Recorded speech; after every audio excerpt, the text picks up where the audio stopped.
Oke, baik. Teman-teman, slide-nya udah kelihatan ya. Kita mulai market review kita untuk hari ini ya. Kita lihat dari indeks harga saham gabungan dulu. Pertama, dia turun ya. Akhirnya dia turun kan. Dan masih sesuai dengan apa yang kita harapkan ya. Jadi di 6.000 berapa ini? 6.500 dia akhirnya tembus. Nah, kalau dia tembus kan kita udah tahu juga ya. Sasaran kita adalah sasaran indeks. Kalau dia koreksi lagi ada di 6.435 ya. Itu udah apa namanya udah kita bicarakan ini juga udah beberapa waktu yang lalu ya. Kalau ini ada sebuah struktur di sana, teman-teman bisa lihat ya. Ini mungkin kita nggak katakan ini struktur lah ya, ini lebih ke arah demand zone-nya itu kalau saya kotakin, nah teman-teman bisa lihat ya.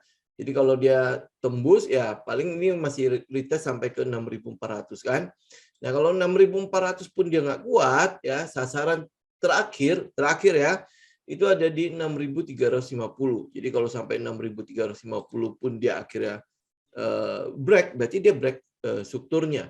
Nah, 6.358 ini itu harusnya sih akan cukup kuat ya. Kenapa? Karena di situ kalau tidak salah ada EMA 50 ya.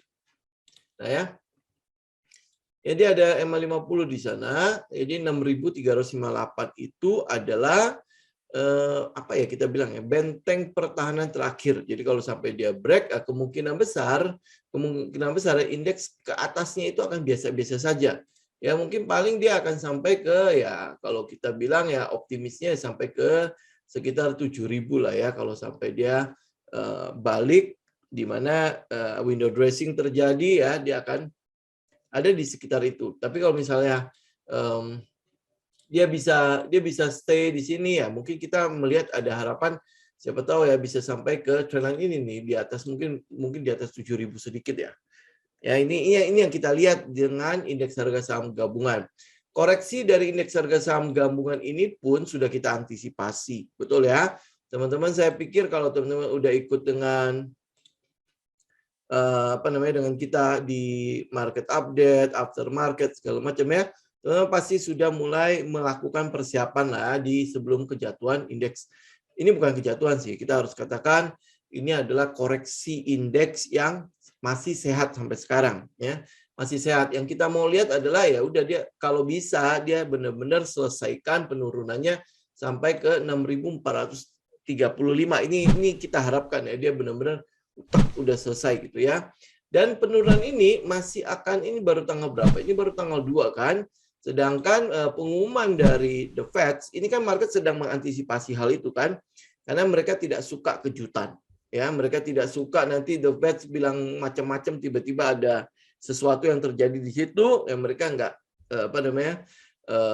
keburu untuk keluar ya, karena kan dana mereka cukup besar ya. Jadi otomatis mereka akan melakukan antisipasi dulu untuk hal-hal seperti itu. Itu juga yang harus kita lakukan sebenarnya teman-teman. Jadi kita juga melakukan antisipasi terhadap hal itu. Jadi kalau indeks waktu di all time high kita antisipasi kalau dia akan koreksi. Dan itu memang harus koreksi ya, karena buat pergerakan indeks yang lebih sehat ke atasnya. Karena kan ini kan kalau dia terus naik berarti kan kayak tiang bendera kan. Nah, itu tidak terlalu bagus untuk pergerakan indeks harga saham gabungan. Nah, dengan adanya koreksi ini ya itu pergerakan indeks menjadi sehat kembali. Tapi ya pergerakan turun ini jangan sampai mematahkan struktur yang sudah ada sebelumnya. Dia boleh saja membentuk yang namanya high low gitu ya. Tetapi jangan sampai mematahkan struktur yang sebelumnya. Kalau dia patah dari struktur sebelumnya, berarti kan kita bisa dari situ kita bisa melihat bahwa sinyal ke atasnya mungkin akan cenderung biasa-biasa saja. Jadi pergerakan trennya itu mungkin udah tidak akan sekuat ya kalau misalnya strukturnya tidak patah. Ya ini kan kayak misalnya ini ya di area support ini ya ini kan adalah struktur yang terjadi sebelumnya ya.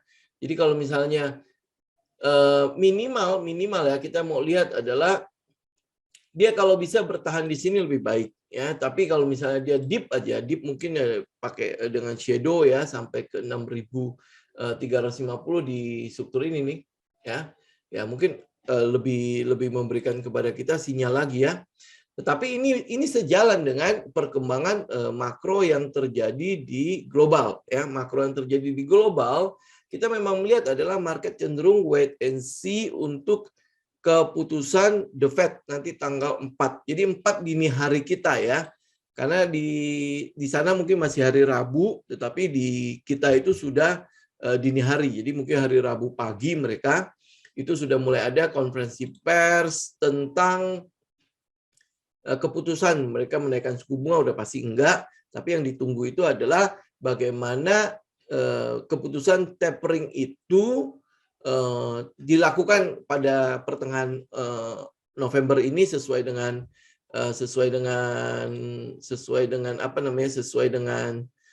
yang memang sudah didengungkan selama ini, ya. Benar enggak dia akan mulai di mid November ini. Ya, kalau dia mulai, berarti kan semua sudah diantisipasi oleh pasar. Nah, pasar mungkin akan mulai melihat lagi, ya, indeks harga saham gabungan ada peluang untuk kembali lagi uptrend. Ya, kenapa kita melihat indeks harga saham gabungan masih ada peluang untuk kembali uptrend? Kita lihat dari beberapa indikator makronya, ya, untuk makro Indonesia, ya. Indikator makro Indonesia, ya, kita lihat misalnya di sini, ya. Teman-teman udah lihat, ya, kalender ekonomi yang ada. Ya, waktu tanggal 1 November kemarin PMI kita mencapai all time high. Ya, all time high. Jadi ini adalah high yang kita bilang apa, ya, yang paling tinggi yang pernah dicapai. Anggaplah dalam 25 tahun terakhir itu ini yang paling tinggi yang pernah dicapai, ya. Teman-teman bisa lihat, ya. Ini tinggi-tinggi sebelumnya, ya, ini adalah yang paling tinggi. Jadi ini hari tanggal 1 kemarin. Jadi ini all time high-nya PMI. Ya, ini, ya, 57,2. Ini apa sih maksudnya PMI ini? PMI ini adalah indeks manufaktur yang menunjukkan bagaimana kegiatan manufaktur di sebuah negara. Jadi kalau PMI di atas 50 berarti itu dalam level ekspansi namanya, ya. Dalam level ekspansi. Jadi yang sudah kita lihat, ya, dalam 1 tahun ini, 1 tahun saja, berarti setelah corona selesai, ya, bukan setelah corona selesai, maksudnya setelah gelombang kedua selesai, PMI kita memang cenderung ada di atas 50, ya. Gelombang pertama, gelombang pertama, ya, benar. Gelombang pertama selesai, ya. Indeks PMI kita memang cenderung ada di atas 50, ya. Ini agak anjlok. Ini saya nggak tahu kenapa tiba-tiba ada data di Juli itu sampai nggak ngapa-ngapain, ya. Apa karena Juli itu gelombang kedua semua berhenti, ya, nggak tahu. Tapi nggak mungkin serendah ini juga, ya. Nanti kita cek, ya, kenapa Juli itu sampai kayaknya PMI-nya tidak ada sama sekali. Apa benar manufaktur nggak jalan sama sekali, ya? Ini kelihatannya ada data yang yang tidak tersajikan di situ, ya. Oke, itu indeks PMI. Jadi ini adalah indikator pertama yang kita lihat. Manufaktur kalau jalan berarti kan harusnya ada kenaikan pada tingkat konsumsi, benar, ya? Kalau enggak, ngapain pabrik-pabrik ini memproduksi barang? Oke, ya. Jadi otomatis akan memang ada peningkatan terhadap demand yang terjadi di pasar. Ya, di pasar Indonesia, kita ngomongnya adalah PMI Indonesia, ya. Jadi ini adalah sesuatu yang bagus untuk ekonomi kita. Konsumsi sudah mulai naik, ya, makanya terjadi peningkatan pada produksi. Oke, itu pertama, teman-teman lihat di indikatornya. Kemudian dari tingkat inflasinya juga kita lihat, ya. Inflasi kita itu rata-rata terkendali. Rata-rata terkendali. Jadi kalau misalnya kita lihat lah, ya, anggap dari 1 tahun terakhir, berarti ini adalah data 1 tahun terakhir. Itu cenderung hampir boleh tidak pernah di 2%, ya, inflasi kita, ya. Kemudian kalau kita lihat yang 5 tahun terakhir, lihat 5 tahun terakhir itu cenderung memang di bawah. Nah, inflasi yang terkendali ini inflasi yang terkendali, ya. Kita katakan inflasi yang terkendali. Ini juga menunjukkan bahwa kenaikan barang, ya, mungkin kenaikan harga segala macam itu berhasil dikendalikan oleh pemerintah. Ya, terutama untuk bahan makanan pokok lah, ya, yang sandang, papan, dan pangan itu minimal terkendali. Ya, kita katakan seperti itu, terkendali. Nah, dengan inflasi yang terkendali, kita memang nggak butuh, ya, inflasi yang tinggi atau gimana. Yang penting terkendali. Dengan terkendalinya inflasi, ya, otomatis ya penyesuaian kita bilang apa ya, penyesuaian income di masyarakat jauh lebih gampang lah ya. Jadi nggak tiba-tiba hari ini cabai naik tinggi, terus habis itu mungkin bulan depan tiba-tiba ayam naik tinggi ya. Jadi sembako ya, terus habis itu sandang papan pangannya itu terkendali, itu membuat kita lebih gampang untuk ya mungkin di sisi keuangan pribadi lebih gampang untuk mengaturnya. Jadi kita lebih tenang lah ya, berbicara mungkin seperti itu ya kalau kita sebagai retail di situ ya. Nah, kalau inflasi yang terkendali buat perusahaan juga lebih mudah juga ya, artinya bahan-bahan baku mereka itu mereka bisa dapatkan sesuai dengan cost yang mereka mau. Memang komoditi ya kita lihat memang cenderung sekarang udah kayak tinggi-tinggi banget ya. Nah, tetapi itu masih belum mempengaruhi ya, supply bahan baku yang disuplai ke manufaktur ini. Yang mungkin yang kita lihat itu adalah yang soal gas yang tinggi, terus habis itu batu bara yang tinggi, ya kan dikhawatirkan akan ada terjadi kenaikan pada cost mereka, terutama listrik ya. Tetapi ini sepertinya pemerintah cukup bisa mengcover itu, dan bahan baku kita kebetulan kayak batu bara ada DMO kan, ada DMO, terus gas itu masih dikendalikan harganya, sehingga bahan baku untuk ke industri masih cukup, supply-nya masih cukup, cost-nya itu terutama ya, masih cukup terkendali. Jadi ya kita tidak melihat ada lonjakan pada harga-harga barang. Ya, itu yang kita lihat dari inflasi. Oke? Kemudian next, kalau kita lihat dari kalau tingkat kunjungan wisatawan, ini kan memang masih turun banget ya. Tetapi teman-teman bisa lihat ya, dengan makro-makro yang ada, plus sekarang kunjungan wisatawan kan mulai dibuka tuh. Ya, Australia bisa datang, terus habis itu dari Singapura dan tetangga-tetangga semua udah mulai bisa datang. Ya, kita lihat Bali udah mulai dibuka, kemudian ada beberapa destinasi mulai dibuka juga. Dan yang tadinya kita harus melakukan, mereka yang datang harus melakukan karantina selama 8 hari, itu mulai diturunkan menjadi 5 hari. Ya, yang tadinya harus menggunakan PCR sekarang boleh menggunakan antigen.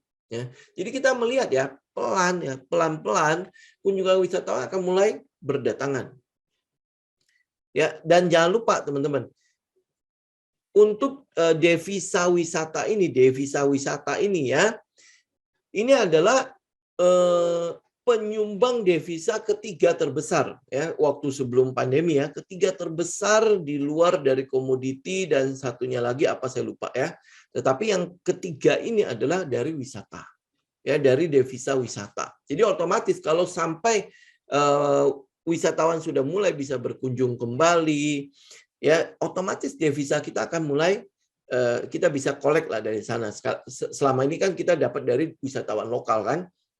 Nah, kita berharap adalah ya dengan adanya kunjungan wisatawan yang mulai dibukanya lah ya pintu untuk mereka berwisata, ya diharapkan dari sana devisa juga bisa masuk ya. Dan berita gembiranya sih adalah dari CDC ya, CDC itu kayak badan pengendali hama atau apa gitu ya di US sana, dia menetapkan Indonesia itu ada di level 1, dan level 1 itu berarti di level yang dalam tanda petik sudah tidak berbahaya. Ya, jadi beberapa sih negara yang saya ingat itu adalah Indonesia salah satunya, dan Cina. Ya, terus habis itu ada beberapa negara yang lain. Bahkan Eropa sendiri masih di level yang cukup tinggi ya. Tetapi di Indonesia CDC itu sudah memberikan peringkat level 1 untuk warning terhadap corona. Jadi kalau level 1 ya berarti mereka udah cukup tenang lah ya buat datang ya. Dan kita berharap juga ya dengan gencarnya vaksinasi, terus habis itu imun dari masyarakat sudah mulai naik ya. Nah, ini kita harapkan adalah penyebaran dari yang namanya COVID ini ya, corona ini udah mulai turun. Nah, mungkin nanti ya ada gelombang ketiga, tetapi kita harapkan adalah sudah tidak sampai efeknya itu sampai separah gelombang kedua ya, di mana kayak bor ya, rumah sakit sampai tidak tertampung dan lain sebagainya ya. Ini makronya, teman-teman cek, teman-teman perhatikan makronya. Terus habis itu pertumbuhan ekonomi Indonesia. Pertumbuhan ekonomi Indonesia kita lihat ya, ini berarti adalah Q ke Q ya. Dari Q yang ketiga ini cukup naik ya, 3,31. Ya berarti ini yang kedua ini ya, ada gelombang pada gelombang pertama dan gelombang kedua terutama ya. Gelombang kedua itu sampai meminuskan kembali pertumbuhan ekonomi kita sampai minus 9,2 ya. Tetapi ini yang Q3 sudah mulai naik. Nah, kita lihat ya pada Q4 harusnya akan jauh lebih tinggi. Kenapa? Ya dari harga komoditi aja kita bisa lihat ini udah cukup bisa mendatangkan devisa cukup besar lah untuk Indonesia ya. Kita bisa lihat di sini. Nah, ini pertumbuhan lajunya kita bisa lihat ya. Ini memang sangat tinggi. Di Q3 itu sangat tinggi ya karena karena harga komoditi itu, ekspor kita juga luar biasa ya. Ekspor kita, cadangan devisa ekspor kita ya, mana ekspor. Nah, ini neraca perdagangan kita itu sudah surplus setahun lebih. Sudah surplus setahun lebih, lihat ya dari Oktober kemarin ini udah surplus, ini semuanya hijau loh. Ya, kalau teman-teman lihat 5 tahun yang lalu ini. Ya, batasnya kan 0 ini. Ya, dari 2020 ya, ini mungkin 2020 bulan di Q2-nya lah ya, dari Maret ke atas gitu ya. Ini udah selalu surplus. Nah, dengan surplusnya neraca perdagangan ini, kita udah pasti bisa memperkirakan kalau cadangan devisa kita mungkin akan rekor lagi. Ya, jadi PMI rekor, cadangan devisa rekor ya.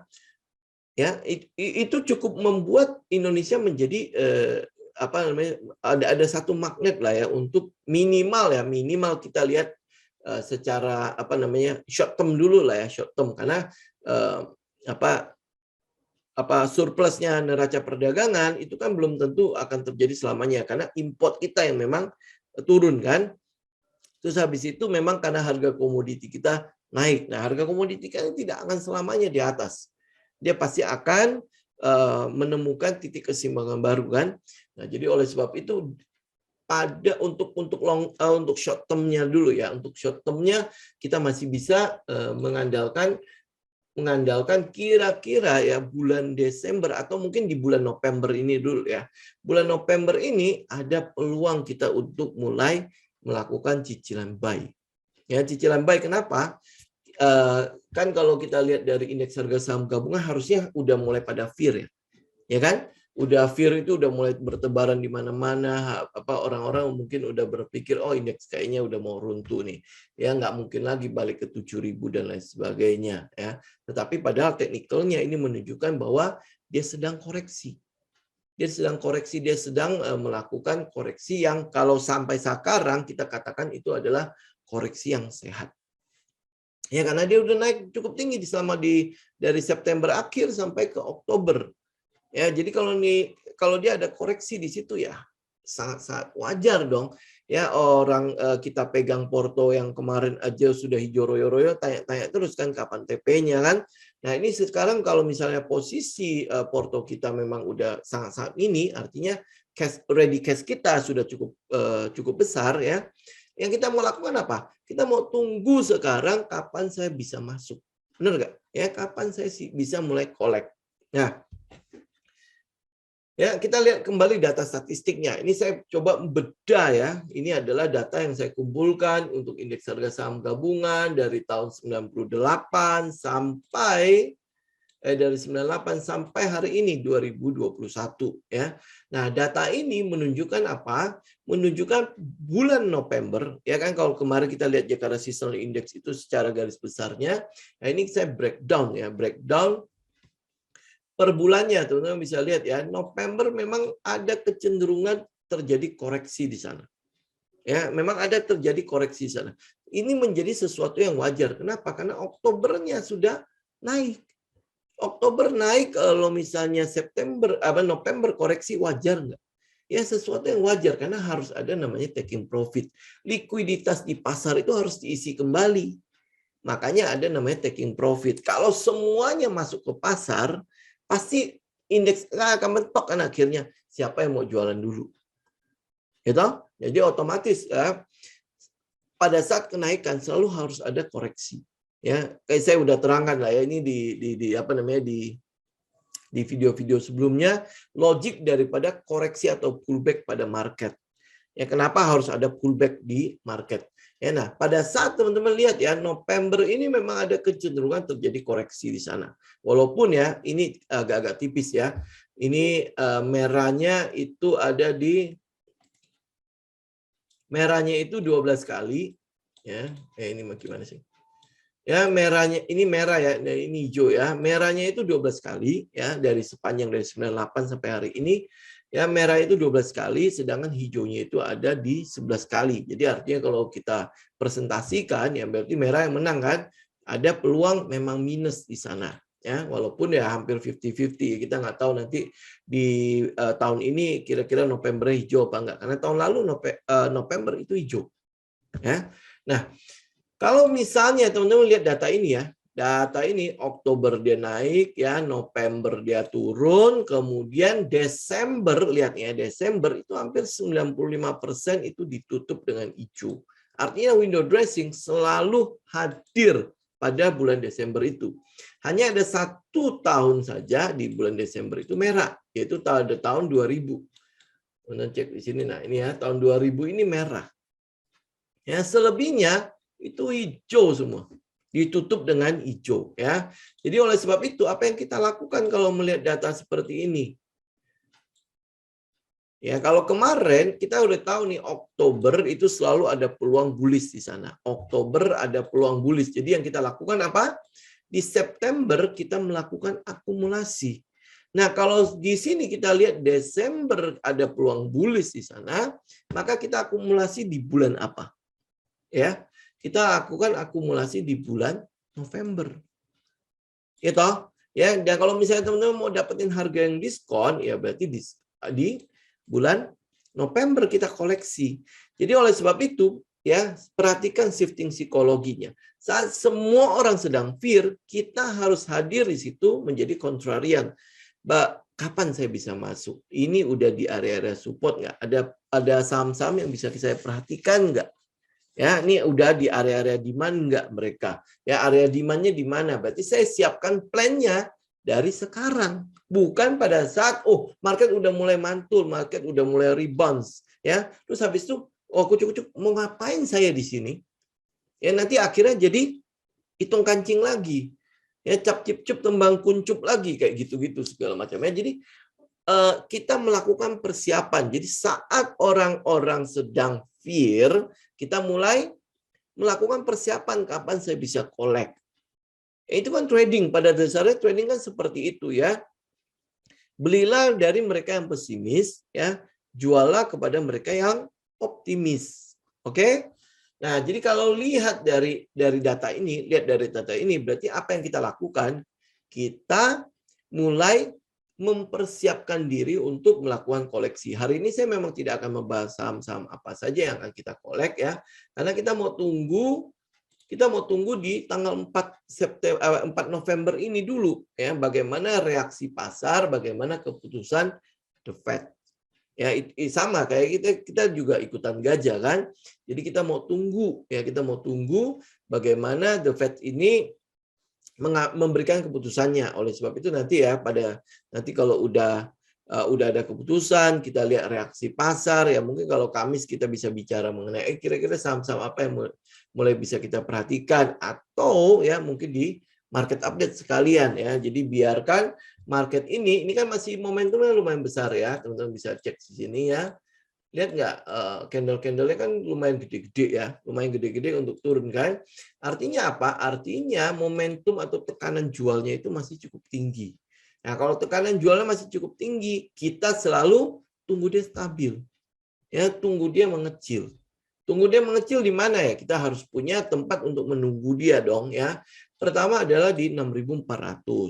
Ya, kalau sampai ini tembus berarti kita akan menunggu di titik terakhir, benteng terakhirnya dia di 6.350. Ya, kalau dia berarti kalau misalnya dia akan mengecil ya, misalnya mengecil di sini, mulai sedikit base di sana menunggu ya. Atau mungkin dia mengecil di sini, atau jangan-jangan dia cuma membentuk shadow top ya, turun ke bawah touch di 6.400 terus habis itu naik lagi. Saya lebih senang begitu. Jadi benar-benar menurunkan mereka yang weak hand ya.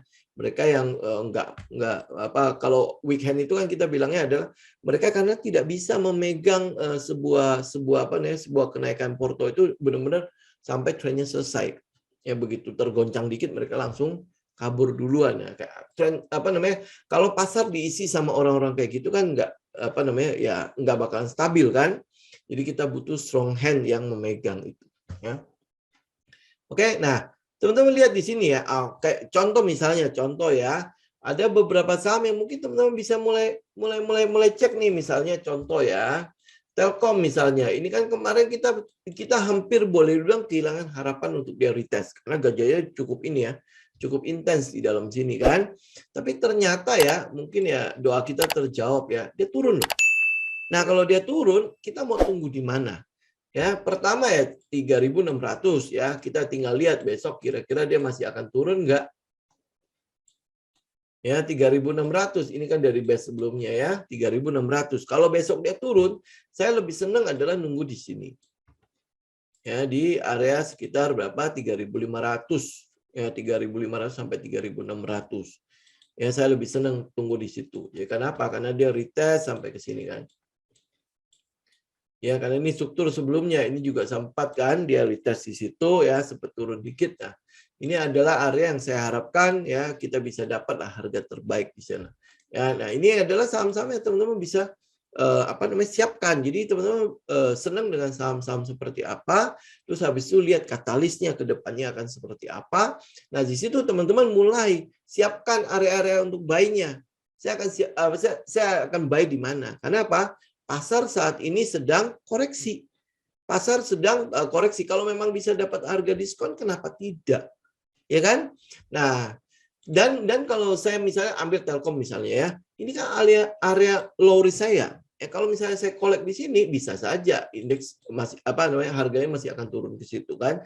Tapi karena saya udah tahu di sini ada sebuah support di sana, ya area di mana demand mulai nongol ya, demand ya, atau mungkin tadinya dia supply menjadi area demand ya, berarti stop loss saya kan bisa taruh di situ, jauh lebih aman kan? Ya, kenapa ya sekali lagi nih ya teman-teman lihat ya, kalau misalnya saya taruh di sini, ini kan adalah dari yang shadow di atas kan, shadownya tok di situ. Ingat loh ya, saya pernah mention nggak ya kalau shadow itu bukanlah titik yang kuat untuk teman-teman tarik support dan resisten. Kenapa? Karena bisa saja itu cuman nyangkut di situ satu lot di situ, tong gitu kan langsung shadow kan. Benar nggak? Nyangkut satu lot di situ, dia langsung shadow. Kebayangnya cuma satu lot doang ya. Apa kuatnya dengan satu lot itu, kan? Nah, tapi kalau misalnya body-body ini ya berarti memang ada pertempuran di sana. Oke? Teman-teman kalau misalnya mau itu ya, kita kan di channel ini juga banyak ya untuk pembelajaran tentang TI, kalau bisa cek di sana lah. Oke, nah jadi kalau ini adalah area yang saya mau tunggu untuk TLKM. Nah, misalnya contoh kayak PTPP, ya ini udah saham-saham udah saya siapkan dia punya area-area buy-nya. Ya, misalnya kayak PTPP. Mana yang saya mau buy di sini? Di 1075 sampai ke 985. Saya mau buy di situ. Kenapa saya mau buy di situ ya? Karena teman-teman bisa cek di sana. Ya, ada area memang yang ini emang 50-nya kan. Kalau sampai dia tembus ya moga-moga dia cuma weak top ya. Dan di sini saya bisa taruh stop loss saya. Karena kalau dia break dari sini ya berarti memang trend PTPP udah selesai. Gitu. Ya. Ini contoh aja beberapa. Ini sekalian saya mungkin mention misalnya kayak JSMR. Ya, teman-teman bisa lihat ya kegiatan usaha JSMR kan udah mulai. Ya, dan dia kan udah break dari base ini, dia udah break dari base ini, dan hari ini dia retest, lihat nggak dia retest di situ. Ya kita tinggal nunggu, ini kebetulan aja karena memang besok tuh Rabu ya kita tangguh banget ya tinggal sehari doang ya. Tapi kalau teman-teman mau spek buy ya silakan. Tapi saya jauh lebih senang adalah menunggu konfirmasi. Ya, menunggu konfirmasi daripada nanti tiba-tiba the Fed itu gue tapering tapi nggak 6 bulan, cuman 3 bulan tok ya, atau mungkin dia jauh lebih cepat karena inflasi di Amerika kan udah tinggi-tingginya. Satu-satunya jalan untuk mengendalikan itu adalah dengan menaikkan suku bunga. Ya, nah, kenaikan suku bunga itu tidak mungkin terjadi atau mungkin kebiasaan yang ada adalah mereka selalu harus taperingnya selesai dulu baru mulai menaikkan suku bunga. Ya, nah jadi oleh sebab itu ya makanya dia mau nggak mau harus mempercepat tapering itu. Tapi bisa nggak dia mempercepat? Ya memang beberapa data yang kita lihat ya mungkin udah pernah kita mention juga dengan bareng sama Pak Kaisar tuh ya.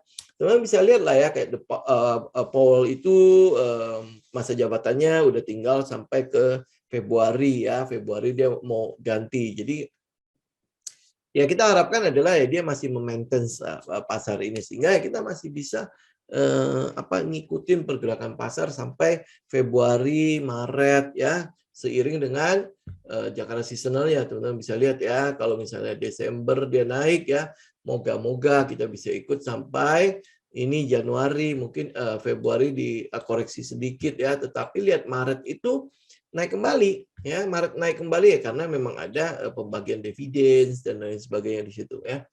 Oke. Ya ini kurang lebih. Jadi teman-teman harus ada mulai persiapan sama kayak kemarin waktu September kita mulai persiapan melakukan akumulasi, ya kan? Nah, terus habis itu pada saat market sedang all time high kita persiapan apa? Persiapan untuk menghadapi koreksi. Nah, koreksi udah mulai terjadi. Kita balik lagi ya, balik ya berarti kita mulai melakukan persiapan kembali. Oke? Itu kurang lebih ya, teman-teman ya. Oke, untuk saham semen apa lebih baik exit sekarang lalu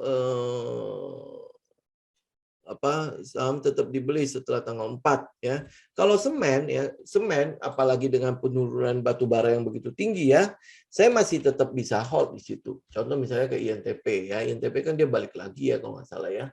Sebentar kita cek. Nah ya, INTP ya. Dia kan balik lagi ke area buy nih. Lihat nggak? Dia ini kan dia break ya, break kemudian dia balik lagi ke SMGR memang dia udah lumayan lebih bergerak lebih tinggi daripada area buy kan. Nih. Ya, dia mulai balik lagi nih. Mana itu? Nah, dia pullback ke arah sekitar area buy lagi. Jadi kalau misalnya dia pullback ya sampai ke mana? Sampai ke trend line ya sudah, teman-teman ya berarti tinggal ikut lagi, berarti dia masih pullback. Selama dia belum kena stop loss, kalau teman-teman sudah entry ya berarti teman-teman hold aja. Gitu. Itu gunanya stop loss itu kurang lebih begitu. Jadi bukan berarti oh market kayaknya lagi jelek ya, lagi gonjang-ganjing begini, apa gue mendingan gue keluar aja. Ya keputusan masing-masing ya. Tetapi kalau teman-teman memang sudah punya plan, sudah ada plan, ya berarti trade the plan. Ngerti nggak? Ya, trade the plan. Nah, trade the plan itu kayak gini. Misalnya kita udah masuk nih dari misalnya 8.900, saya udah masuk ya. Kemudian dia pullback nih. Dia pullback tuh habis kok kayaknya menakutkan ya. Di atas tuh ada kayak dibilang bearish engulfing ya, bearish engulfing berarti harusnya ada peluang nih dia mungkin akan balik lagi ke trend line atau mungkin dia retest sampai ke 8.200 ya. Kalau teman-teman udah masuk ya ini plan sebelumnya itu kan teman-teman stop lossnya di mana? Stop lossnya misalnya di 8.175 ya. Kalau dia belum kena stop loss, saya udah masuk ya sudah, teman-teman hold aja, ikutin plannya, ikutin plan yang sudah ada ya. Pertanyaan saya, kalau besok dia mantul gimana? Ya, hari ini ini bearish engulfing, gue keluar hari ini. Bearish engulfing, semua yang namanya pattern, semua yang namanya chart pattern, candlestick pattern selalu harus dikonfirmasi. Ya, selalu harus dikonfirmasi, dan bukan berarti dia keluar di mana-mana ya, itu merupakan sesuatu yang kita sebut sebagai bearish engulfing. Enggak. Jadi teman-teman lihat ya, bobot dia keluar di sini ada enggak? Bearish engulfing-nya bobot di sini nggak ada kan. Nah, tapi dia mungkin kalau misalnya keluar di daerah misalnya 9.500, 9.600, bobot untuk bearish engulfing-nya akan lebih diperhatikan dibandingkan dengan di sini. Teman-teman lihat apa? Oh, ini ada di sini nih misalnya. Ya, diada-adain. Nah, ini kan oh, ini kalau misalnya saya lihat ini adalah area yang kita sebut sebagai area supply. Ya, oh dia terjadi seperti itu ya.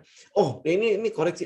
Bearish engulfing ini ada sesuatu yang kita perhatikan ya, karena dia keluar di area-area yang kita sebut sebagai resisten. Oh, oke. Nah, ini kemungkinan besar memang akan ada retest kembali ke bawah. Nah, retestnya ini ya, teman-teman cek sebentar ya, volume lihat. Retestnya itu lihat nggak di volumenya?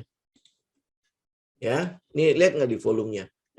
Volumenya kecil dibandingkan dengan volume-volume besar yang ada. Ya, ini otomatis berarti ada retest. Berarti ada retest, oke? Nah, ini yang kita tinggal analisa one by one, ya, one by one. Jadi ini makanya gunanya aftermarket review, ya.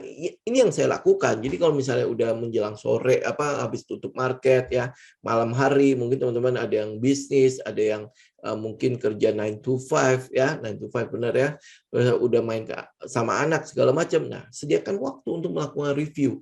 Kita tinggal lihat, oh dia masih SMGR, saya kalau udah masuk, saya masih bisa consider untuk saya hold. Ya kenapa? Ini penurunannya juga volume kecil. Terus habis itu ini tanggal 4 juga sebentar lagi. Artinya besoknya udah Rabu ya. Rabu mungkin akan ada penurunan. Oh, kalau misalnya saya memang punya planning untuk melakukan cicilan kedua, berarti cicil pada saat dia retest ke arah apa nih? Ke arah trendline, ke arah supportnya dia. Ya. Jadi itu bagian dari plan. Jadi trade the plan. Evaluasi di situ. Oke, itu untuk saham-saham semen ya. Jadi kalau buat saya sih saham-saham semen dengan call yang ini ya, batu bara yang terjun bebas. Mana tadi ya, batu bara yang terjun bebas ya, ini harusnya cukup cukup memberikan katalis yang cukup positif untuk perusahaan-perusahaan semen. Kenapa? Karena cost produksinya itu 16% dari batu bara ini. Cost produksinya. Jadi kalau dia turun ya ini harusnya welcome dong. Ya kan? Nah, tetapi kalau lihat dari volume dan lain sebagainya, memang penurunan dari saham-saham semen itu lebih ke arah memang karena penurunan dari indeks. Ya. Oke, nah bagaimana dengan prospek perbankan? Kalau perbankan ya, kalau teman-teman lihat ya, ini kan koreksi dari koreksi pada market kan, cek perbankan. Kalau teman-teman mau lihat dia recovery, ya recovery. Jadi misalnya contoh ya, saham misalnya kayak BMRI. Ini BMRI kan sudah kita TP, terus habis itu nih ya. Kalau dia bisa turun, ini kan naiknya lumayan tinggi ya. Turunnya juga akan lumayan jauh ya. Jadi saya aktifkan EMA 20-nya dulu, kita lihat di mana. Nah, ini ya EMA 20 dulu ya. EMA 20 di sekitar 7.000 itu lihat dulu ya, saham yang berhubungan dengan dengan perbankan, BMRI terutama ya. Dia bisa nggak nge-best di situ? Ya, kalau dia bisa best ya kan kita jadi lebih kelihatan lagi ya di mana ya kita bisa menaruh support resisten kita. Ya artinya kalau dia break dari sini, ini contoh ya, kalau dia best di sini, nah kalau dia break di sini ya kita tahu bahwa oh gue udah waktunya kabur. Ya kabur dulu, walaupun nanti mungkin aja dia mantul balik ya, kayak stop loss hunter segala macam ya. Kalau dia mantul balik baru kita masuk lagi juga nggak masalah. Yang penting apa? Good trader manage the downsize. Kita nggak tahu dia akan mantul apa enggak. Tetapi selama kita tahu, oh metode saya, strategi saya, ini kalau dia best, ya berarti kan resisten dan supportnya kelihatan.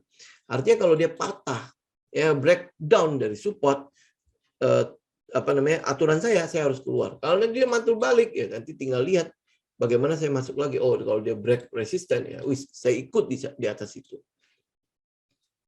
Ya, jadi jangan takut kesempatan hilang dan lain sebagainya, nggak usah.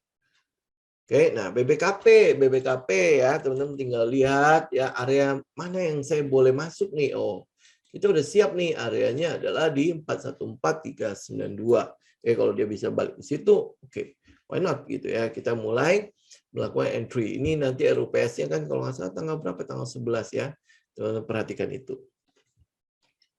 Oke, nah habis itu kita coba lihat Dimas. Dimas, oh ini sebenarnya udah cukup bagus ya, dia punya technical ya, dia berhenti di situ, ya berhenti di situ ya. Teman-teman tinggal lihat bagaimana di atasnya itu. Ini ada ini nggak? Kita ke weekly coba ya. Ini kenapa dia berhenti di situ? Nah ya, teman-teman tinggal ini saya ambil yang ini aja. Nah ya. Kalau teman-teman udah punya barang, ya tinggal hold. Kalau belum punya barang, tunggu dia break dari sini aja daripada kita capek nunggunya ya. Wah ini ya lumayan tebal kan? Ya, tunggu dia break, berarti tunggu di atas 260 ya, mungkin akan lebih baik pergerakan naiknya. Tapi kalau misalnya ini ya, ini kan dia udah mulai ngebest nih, ya kita tinggal cek nih apakah ada sesuatu yang bisa kita lihat gitu untuk area buat kita buy-nya itu. Ini masih cukup sedikit candle ya untuk kita bisa katakan dia best ya. Tapi nanti ya kalau teman-teman lihat ya, kalau dia bisa break dari sini ya mungkin bisa menjadi cicilan pertama teman-teman masuk. Tapi ya secara teknikal dia bertahan. Buat teman-teman yang sudah punya tinggal hold aja. Ya, termasuk SMRA sih harusnya ya. Saham-saham properti sih harusnya cukup hold ya. Ya dia masih cukup holding di situ. Saham properti di situ ya, termasuk yang BSDE ya. BSDE kan kemarin saya sempat menjadikan ini sebagai trading idea. Nih teman-teman lihat ya. Kita buy-nya kan harusnya di 1125 ya. Ya kemarin memang saya agak agresif, saya buy di 1115 kalau nggak salah. Ya kalau dia gonjang-ganjing di situ ya sudah, memang itu bagian dari risk saya ya. Tapi kalau teman-teman mau ikutin teori kan harusnya masuk di 1160 ya untuk BSD. Ini cukup confirm kok pattern-nya. Oke, TPIA MTEK. TPIA nih ya masih di area resisten, ini tunggu tembus aja, tunggu dia tembus baru teman-teman ikut ya. MTEK juga, MTEK udah mulai ngapain dia? Ini MTEK ya, nih MTEK ya, ini sebenarnya ada satu harga yang cukup bagus sih 1850 di situ. Ya buat teman-teman yang mau spekulasi buy ya, teman-teman bisa buy di sekitar 1850. Ini mungkin MTEK ya kalau saya boleh katakan ya. Teman-teman bisa melakukan spekulasi buy. Kenapa spekulasi buy? Ya karena prosesnya yang terjadi saat ini adalah dia masih dalam keadaan ini baru break ya, tapi nanti tinggal kita cek ya. Nah, kalau dia bisa break ini. Kalau dia bisa break aja ya, kalau dia bisa break berarti kita ikut ya. Tapi kalau sekarang ya, posisi sekarang kan ini high yang baru terbentuk ya. Mana sih dia? High yang baru terbentuk kan ini kan. Ini high yang baru terbentuk kan. Ya.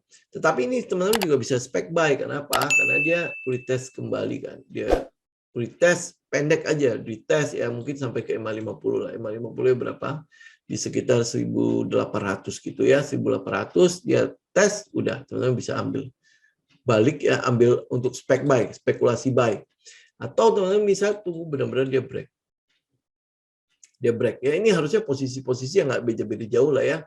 Dari antara 1850 sampai ke 1800. Ya itu untuk teman-teman yang agresif ya bisa spek buy untuk MTEK. Ya, Krakatau Steel. Nah, ini yang Krakatau Steel ya. Kita mau bicara sebentar untuk Krakatau Steel. Ini kan udah cuan gitu ya, tapi nggak tahu kenapa dia masih belum bergerak kemana-mana. Ya, berita terakhir memang yang kita lihat tuh adalah ya memang masih ada ancaman banget ya di dalam negeri, terutama untuk produk Krakatau Steel ya. Tapi ya kita sebenarnya sih tinggal menunggu doang sih waktu Krakatau Steel ini untuk naik. Ini harusnya udah fundamentalnya sih udah pasti sangat berbeda lah ya. Fundamental saat ini dengan fundamental mungkin yang di Q2, mungkin di Q1 itu pasti udah berbeda. Dia udah mulai restrukturisasi dan udah mulai bayar, udah bisa bayar segala macam kan. Jadi harusnya memang ini tidak dihargai segini.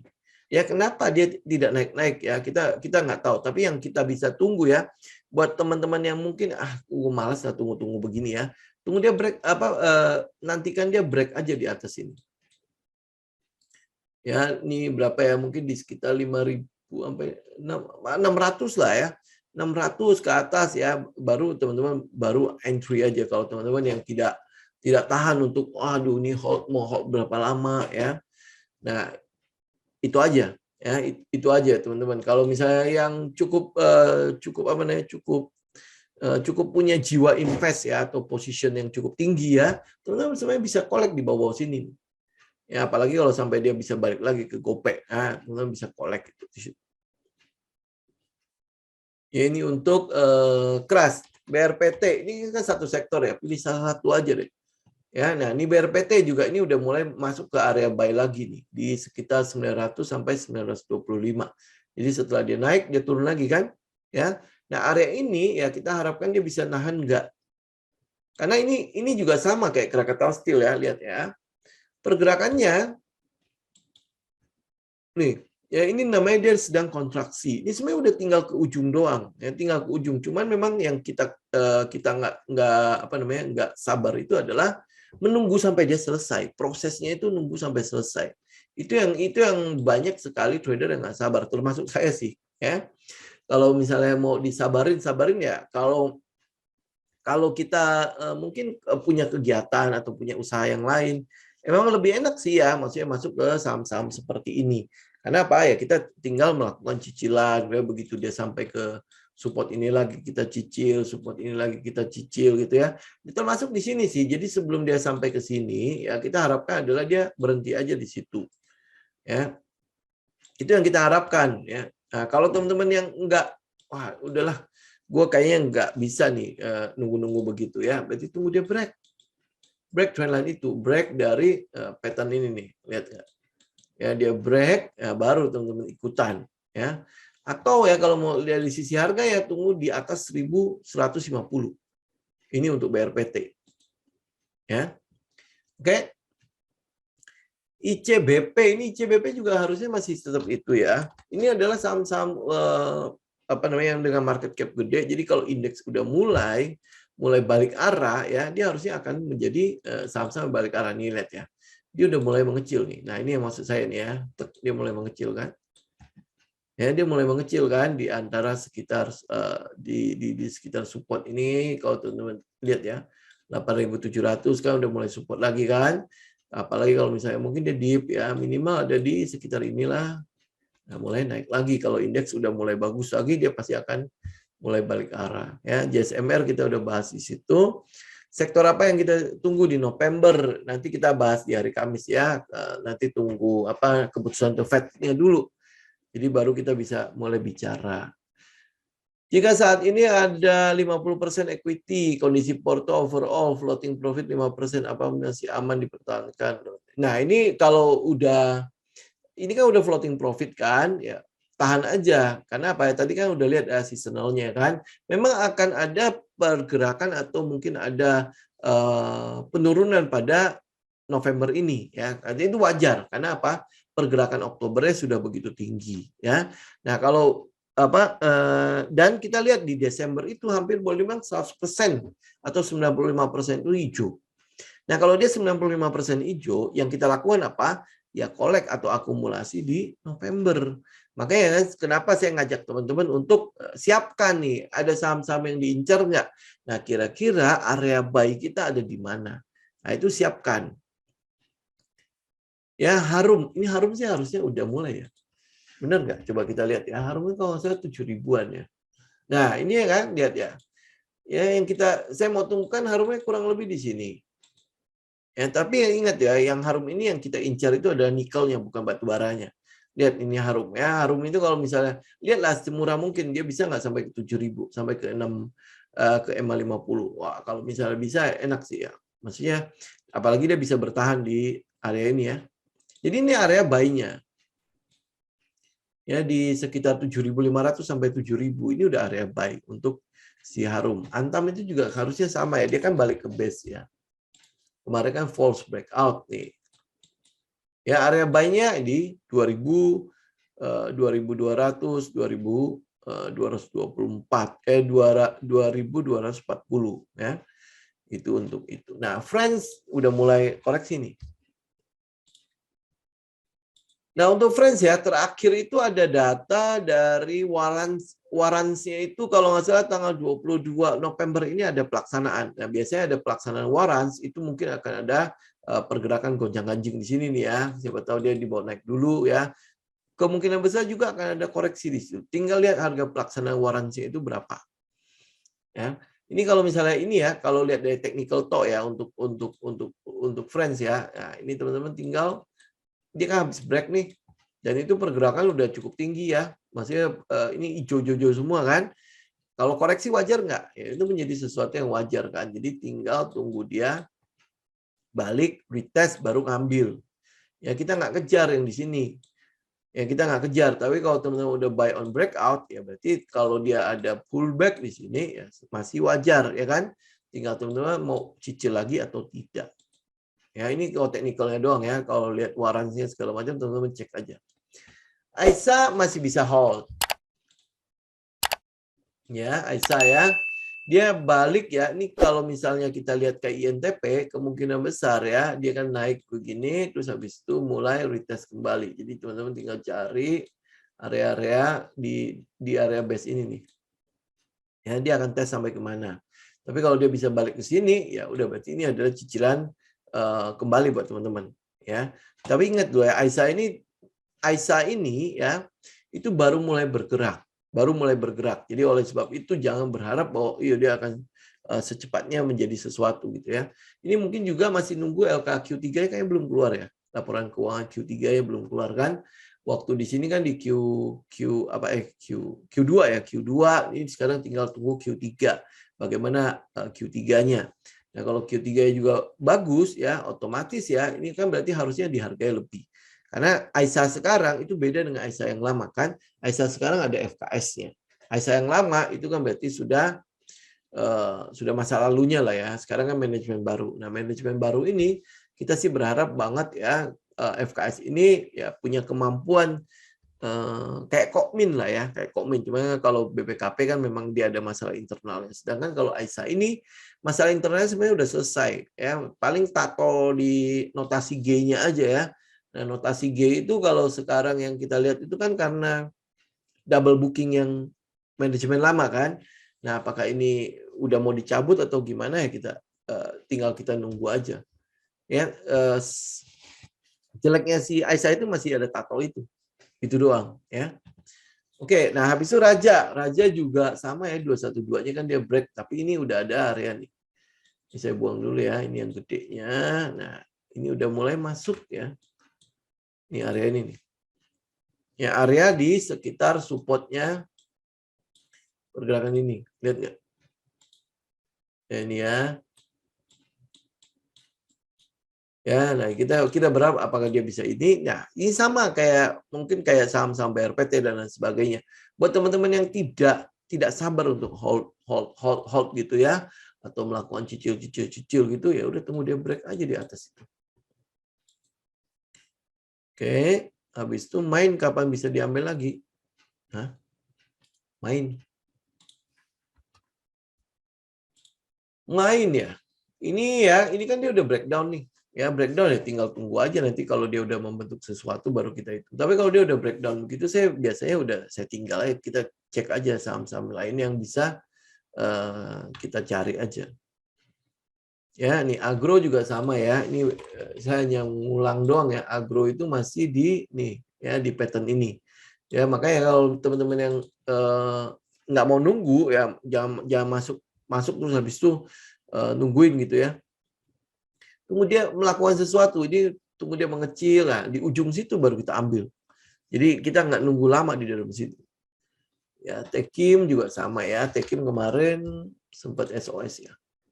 Ya nih ya, dia udah balik lagi ke situ. Kalau sampai jebol, kalau ini sampai jebol, berarti teman-teman mungkin akan lihat Tekim itu balik ke sekitar 6.000-an, ya 6.700-an.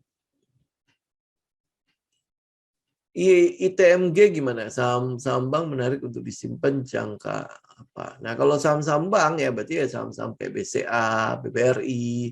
Kalau teman-teman mau simpan ya jauh lebih aman lah untuk ngikutin pergerakannya ke jangka panjangnya ya. Saya nggak tahu jangkanya berapa panjang ya. Nah, saham-saham rokok bagaimana? Saham-saham rokok kemarin kan kita udah sempat lihat dia cukup bagus ya. Tapi sentimen cukai ini nongol lagi. Kalau sentimen cukai ya lebih baik enggak deh. Ya, jadi lebih baik hindarin dulu. Soalnya ancamannya itu di cukai ini kita belum tahu. Tapi dari APBN 2022 cukainya kelihatannya akan naik. Ya, kalau dia cukainya naik ya lebih baik kita hindarin dulu saham-saham rokok. DCI tidak liquid, jadi hampir boleh bilang kita nggak bisa trading kan di situ, ya. But masih aman nggak untuk hold? Harusnya sih cukup aman ya, karena dia punya pergerakan kan baru mulai ya, taksi-taksi kan baru mulai keluar ya. gitu ya. Jadi ini masih cukup inilah kalau teman-teman lihat dari kalau ngambil ini ya, ngambil ini aja deh, ngambil trailing stop yang paling gampang lah ya. EMA 20 untuk jangka pendek ya, kalau teman-teman mau ikutin trennya pakai EMA 50. Udah, gitu aja ikutin ya, selama dia nggak apa namanya nggak break ya sudah, ikut aja. Ada narasi subholdingnya. Oh ya betul, subholding memang mau di IPO. Media memang IPO. Subholdingnya mau dioper ke SWF ya. Nah ini masih belum tahu. Nanti coba teman-teman tinggal cross check ada beritanya enggak. Ya kalau ada berita ini sebenarnya adalah sesuatu yang tadinya saya berharap adalah dengan adanya anak perusahaan yang IPO itu kan sebenarnya menjadi sentimen cukup positif ya untuk Krakatau Steel ya. Apalagi ya perintah Pak Jokowi kan kalau misalnya mobil listrik bajanya ambil dari Krakatau Steel. Semua harus pakai produk dalam negeri. Baterai sudah dalam negeri. Masa kita sudah punya industri baja nggak dipakai sih gitu ya. Jadi itu sebenarnya cukup positif sih untuk Krakatau Steel. Maka dari itu saya masih menunggu di dalam situ. Ya. Ini gimana? Ini teman-teman ya untuk saham-saham batubara sebaiknya untuk saat ini hindari dulu deh ya.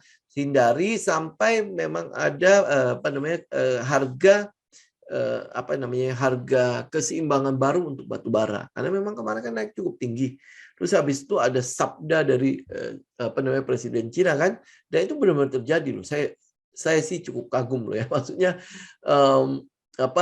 waktu itu memang kita gimana lu mau intervensi gitu ya, ini La Nina ya curah hujan tinggi lawan longsor ya, bagaimana caranya lu mengkolek persediaan batu bara untuk musim dingin. Itu kan sesuatu yang kalau dilihat dari hitungan bagaimana susah kan ya, tapi itu teman-teman bisa lihat sendiri ya, kemarin dikumpulkan tuh penambang batu bara untuk disetor per hari itu 60 ton kalau nggak salah. 60 ton atau berapa gitu ya. Nah, nanti di Desember itu harus tersedia berapa ratus ton untuk pembangkit listriknya. Ya itu udah mulai. Ya habis itu kita kan lihat kan dia nggak mungkin buka perdagangan dengan Australia, gengsi dong, ya kan? Dia lari ke Rusia loh, hebat kan? Gitu kan. Jadi ya kita nggak nyangka lah, benar-benar intervensinya itu luar biasa ya. Jadi oleh sebab itu makanya untuk batu bara sebaiknya kita step aside dulu lah ya sampai dia udah cukup stabil baru kita lihat bagaimana. Karena memang untuk musim dingin ini, kebutuhan energinya pasti tinggi. Nah, salah satu tujuan ekspor batu bara kita kan di Cina. Ya kalau Cina udah nggak butuh kita punya, lu mau apa gitu kan? Gitu loh. Oke. Terus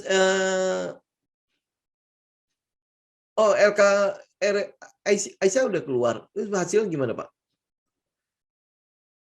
ADMG itu coba kita lihat ya, ADMG ya. Ini sektornya kan masih belum jalan ya, ADMG ya. Ini kalau ikutin trading plan-nya masih bisa cukup ini kok, masih cukup aman ya. Untuk di hold ya. Kalau lihat dari trading plan kan stop loss kita ada di bawah sini nih. Di 204 kan. Nah, target kita kan masih di sini ya, masih di 300-an. Jadi sampai sekarang kita masih lihat ya ADMG masih cukup aman untuk di hold. Masih sesuai dengan plan lah ya. Oh ya, ini Aisyah ya. Ini Aisyah bukan positif operating cash flow-nya. Nah, kan harusnya sih memang udah sentimennya udah cukup banyak kok. Ya buat Aisyah sebenarnya harusnya udah cukup inilah, udah cukup waktunya untuk mulai beraksi lah ya, apalagi kalau saya cukup percaya sih sama Aisyah ya. Maksudnya tapi ini bukan menjadi alasan buat teman-teman harus masuk di Aisyah, enggak ya. Karena memang itu adalah metode yang saya cukup kita bilang ya. Memang itu adalah metode yang cukup saya pegang ya, makanya kenapa saya bisa merekomendasi Aisyah untuk itu. ITMG sudah bisa simpan ITMG. Teman-teman lihatnya apa ya di ITMG ya? Karena saham-saham yang berhubungan dengan tambang itu sebenarnya tidak disarankan untuk di hold lama. Ya, karena fluktuasi harga-harga komoditi ini yang membuat si saham-saham tambang ini yang berhubungan dengan komoditi ini agak sulit untuk kita melakukan proyeksi ke depannya itu kita bakalan bisa keep sampai berapa lama.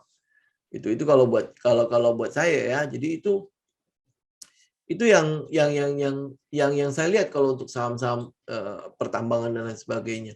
Nah, kalau lihat ITMG harusnya sih ya kalau teman-teman baru mau mulai masuk ya. Ya ini saya ambil weekly-nya aja lah ya.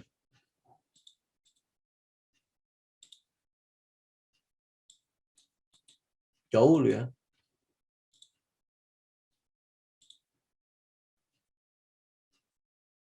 Ya, dari sini kalau weekly-nya balik ke sini. Nah, teman-teman tinggal cek di daerah sini nih. Ya, daerah 20.000 sampai 19.300 itu cukup kuat apa enggak? Ya, kalau dia cukup kuat, ya ini memang udah area cukup seksi sih sebenarnya. Menurut kalau bisa bilang harga terbaik ya, karena ini adalah supportnya weekly.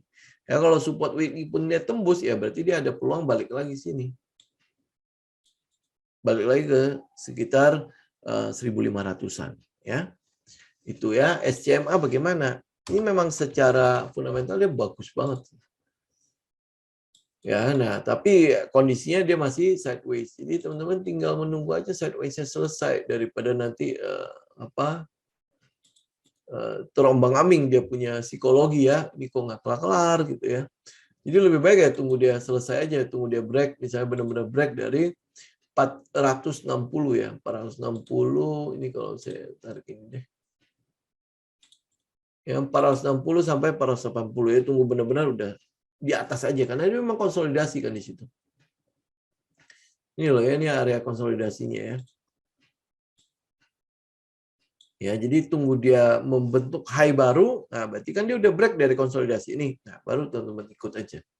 Ya, secara fundamental memang bagus. Fundamentalnya memang bagus, tapi ya itulah. Oke, Pegas gimana? Ini mungkin terakhir ya, teman-teman ya. Kita lihat Pegas bentar. Ya, nah Pegas juga masih oke kok kalau misalnya ini kan sempat saya share di tele kalau nggak salah ya. Pegas kalau teman-teman bisa buy ya, ini break di atas ini nih. Ini berapa ya? 1.565. Nah, jadi kalau selama dia masih di bawah situ ya udah nggak usah dipusingin. Tapi kalau dia udah mulai break, ya saya mulai geser aja ya daripada nanti dipikirnya kita beli di situ. 1.560 ya. Iya, 1.560. Jadi 1.560 ya, 1.560 baru kita buy. Kalau dia break ya. Dia break ya targetnya nggak usah gede-gede. Ini berarti 1/, nah kok turunnya 1/2. Nah, kita ambil 1/2 aja. Jadi kita udah out sebelum resisten ini 1.895. Gitu. Ya. Itu yang kita lihat hari ini. Ya, intinya adalah teman-teman tinggal mempersiapkan saham-saham yang memang teman-teman incar. Ya, saya ada area buy yang seksi di mana. Ya, kita bilang begitulah ya. Saya nggak terlalu senang menggunakan istilah-istilah keren-keren banget sih. Nanti juga nggak ngerti ngapain gitu kan. Jadi teman-teman siapkan area seksinya di mana. Oh ini dia kan ada koreksi. Berarti harusnya indeks saham-saham di dalamnya juga ada koreksi kan. Nah, saham pilihan saya ada koreksi nggak? Kayak misalnya tadi saya contohin Telkom, kayak saya contohin misalnya PTPP, Jasa Marga ya. Teman-teman siapkan area-area yang memang teman-teman udah incar itu. Nah, begitu saham-saham pilihannya balik ke situ, oh, ini saya mulai mempersiapkan diri untuk masuk. Karena saya percaya kalau teman-teman ikut market update kita, after market, hari ini pasti holding cash lumayan, ya holding cash lumayan. Nah, karena kita holding cash lumayan ya, berarti kita tinggal bersiap. Oh, ini sampilan saya udah mulai kena nih, plannya udah ada, masuk gitu. Jadi kita bisa collect saham-saham dengan harga murah. Nah, akan berbeda kalau misalnya contoh ya, kejutan terjadi di hari Kamis nanti, Kamis dini hari tiba-tiba ada kejutan entah apalah ya. Nah, itu kita antisipasi juga. Jadi ya selama porto kita masih dalam keadaan agak-agak kosong ya dan stop loss kita tahu di mana, ya kejutan itu begitu keluar nongol ya teman-teman harus beraksi juga ya. Jadi jangan terpaku gitu. Nah, kenapa nih? Ya nanti harganya udah kemana-mana. Oke? Ya, oke. Nah, terakhir teman-teman saya mau ingatkan kepada teman-teman, seberapapun optimis kita, ingat ya, tadi kan saya udah sajikan makronya, terus habis itu seasonal Desember kayaknya kinclong banget ya. Jangan pernah lupa risk management, jangan pernah lupa ya, stop loss-nya di mana setiap kali teman-teman bikin posisi. Habis itu jangan pernah lupa juga bikin plan-nya sebelum teman-teman melakukan transaksi. Oke? Ya.